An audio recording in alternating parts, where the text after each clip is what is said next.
ہر انسان جو دنیا میں آتا ہے ایک دن اس نے رخصت ہونا ہے اس دنیا سے،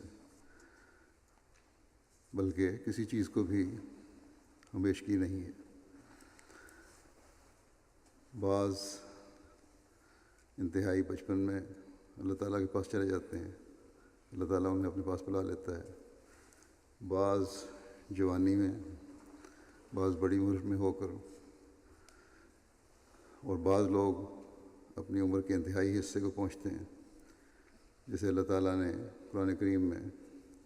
ارذل العمر کہا ہے۔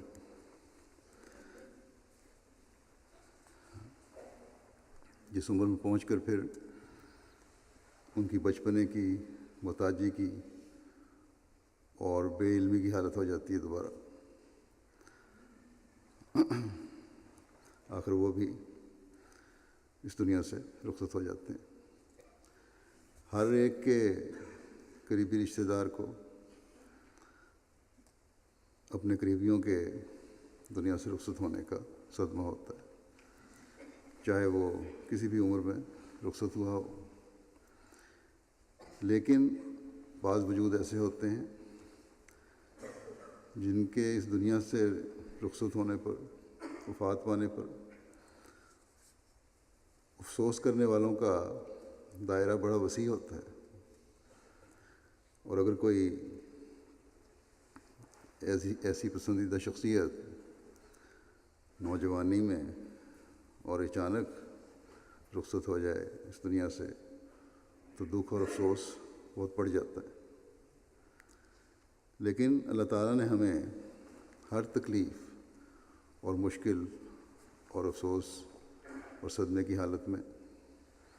اللہ تعالیٰ کی رضا پر راضی رہتے ہوئے انا للہ و انا الیہ راجعون کی دعا سکھائی ہے کہ ہم اللہ تعالیٰ کی ہیں اور اسی کی طرف لوٹنے والے ہیں۔ اور جب اس دنیا سے رخصت ہونے والے کے قریبی انتہائی صبر کا مظاہرہ کرتے ہیں، یہ دعا پڑھتے ہیں، تو پھر اللہ تعالیٰ جہاں مرحوم کے درجات بلند کرتا ہے، وہاں پیچھے رہنے والوں کے تسکین کے سامان بھی پیدا فرماتا ہے۔ اولاد کو بھی اپنی اطاعت